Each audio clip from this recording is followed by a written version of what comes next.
नमस्कार दर्शकों, पवित्र आसमानी किताब कुरान शरीफ का ज्ञान हजरत मोहम्मद को इस्लामिक कैलेंडर के अनुसार रमजान के महीने में प्राप्त हुआ था।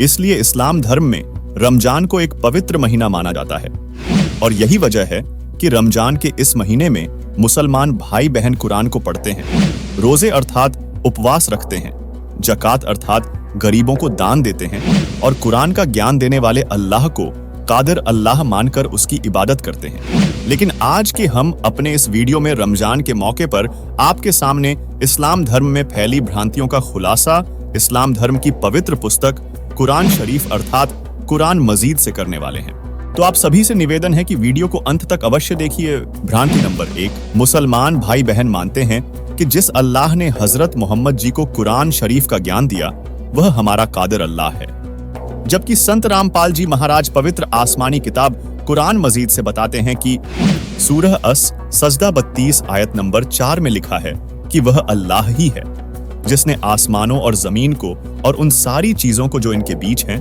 6 दिन में पैदा किया और उसके बाद सिंहासन पर विराजमान हुआ। उसके सिवा न तुम्हारा कोई अपना है, न सहायक है और न कोई उसके आगे सिफारिश करने वाला है।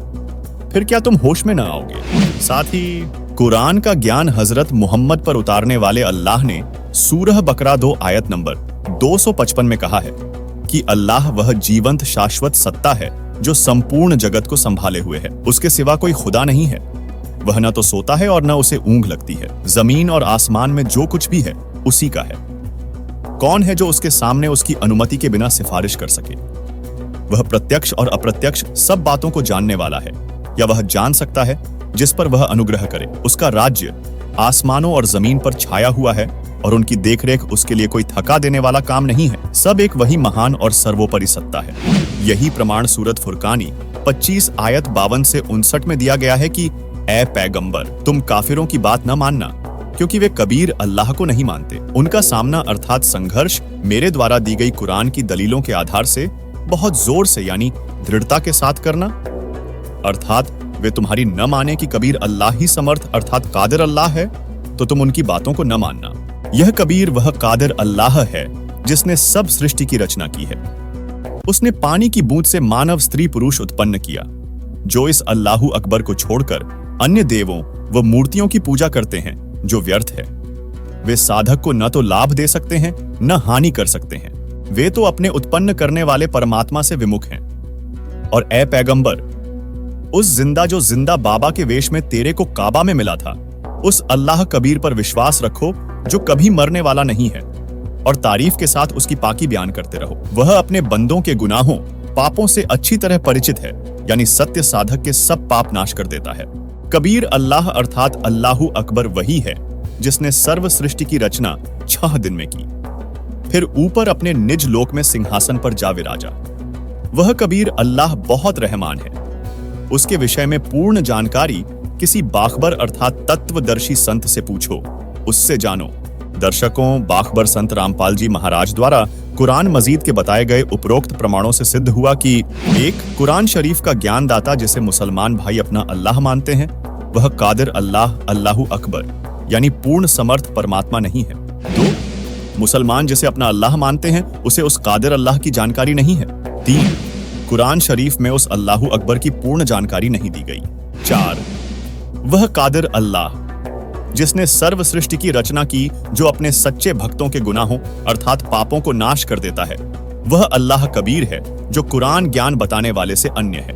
5. इससे इस्लाम धर्म का अल्लाह को बेचून अर्थात निराकार मानना भी गलत सिद्ध होता है, क्योंकि जो सिंहासन पर विराजमान होगा वह निराकार थोड़े होगा। 6. उस कादिर अल्लाह की पूर्ण जानकारी के लिए कुरान का ज्ञान देने वाले अल्लाह ने बाखबर यानी तत्वदर्शी संत की शरण में जाने के लिए निर्देश दिया है। इसलिए सभी मुसलमान श्रद्धालुओं को बाखबर तत्वदर्शी संत की तलाश करनी चाहिए। भ्रांति नंबर 2, इस्लाम धर्म में धारणा है कि एक बार सभी मरते जाएंगे और उन्हें कब्रों में दबाते जाएंगे।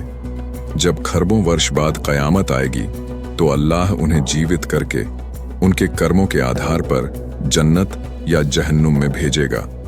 अर्थात जैसा हिंदू धर्म में माना जाता है वैसा हमारे धर्म में जन्म के बाद मृत्यु, फिर मृत्यु के बाद जन्म अर्थात पुनर्जन्म नहीं होता।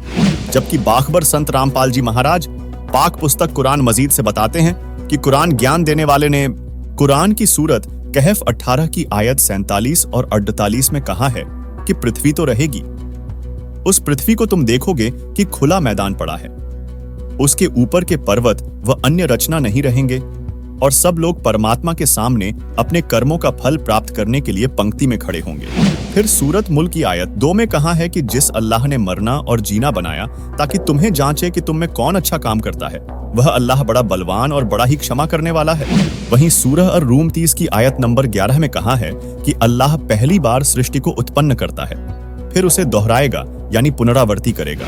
इसके अलावा सूरह अंबिया 21 आयत नंबर 104 में कहा है कि उस दिन आसमान को इस तरह लपेट देंगे जैसे पुलंदे में कागज लपेट देते हैं। जिस तरह हमने कायनात अर्थात सृष्टि को पहले पैदा किया था, उसे हम दोहराएंगे। यह वादा हमारे जिम्मे है, हमने जरूर करना है। वहीं सूरह अल बकरा 2 आयत 243 में कहा है कि तुमने उन लोगों के हाल पर भी कुछ विचार किया जो मौत के डर से अपने घर बार छोड़कर निकले थे और हजारों की तादाद में थे। अल्लाह ने उनसे कहा मर जाओ, फिर उसने उनको दोबारा जीवन प्रदान किया। वहीं एक समय एक वलीद बिन मुघरह नामक व्यक्ति ने पहले तो मुसलमानी स्वीकार की, उसको अच्छे लाभ भी हुए।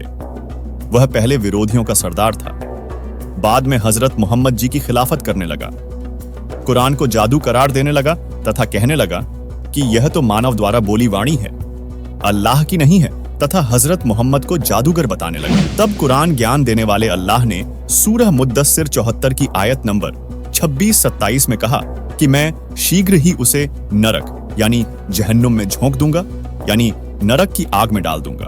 दर्शकों, कुरान मजीद के उपरोक्त प्रमाणों से स्पष्ट है कि इस्लाम धर्म में भी पुनर्जन्म होता है।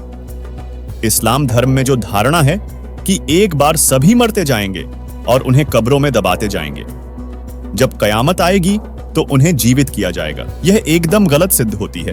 क्योंकि यदि कयामत तक कब्रों में ही रहना होता तो कुरान ज्ञानदाता यह नहीं कहता कि मैं उसे शीघ्र ही नरक यानी जहन्नुम में झोंक दूंगा, या जैसे मैंने पहले पैदा किया था पुनः यानी दोबारा पैदा करूंगा। दर्शकों, इससे यह सिद्ध होता है कि इस्लाम धर्म को मानने वाले मुस्लिम प्रवक्ताओं, मौलवियों, उल्लेमाओं को अपनी पवित्र पुस्तक कुरान मजीद अर्थात कुरान शरीफ का ज्ञान नहीं है, बल्कि वह बाखबर संत रामपाल जी महाराज ही हैं, जिनका जिक्र सूरत फुरकानी 25 आयत 59 में है। क्योंकि बाखबर संत रामपाल जी महाराज को कुरान शरीफ का पूर्ण इल्म है, अतः सभी मुसलमान भाई बहनों से निवेदन है कि आप बाखबर संत रामपाल जी महाराज से संपूर्ण इल्म प्राप्त करने के लिए प्रतिदिन मुसलमान नहीं समझे ज्ञान कुरान YouTube चैनल देखें या बाखबर संत रामपाल जी महाराज द्वारा लिखित पाक पुस्तक मुसलमान नहीं समझे ज्ञान कुरान को संत रामपाल जी महाराज ऐप से निशुल्क डाउनलोड करके पढ़ें।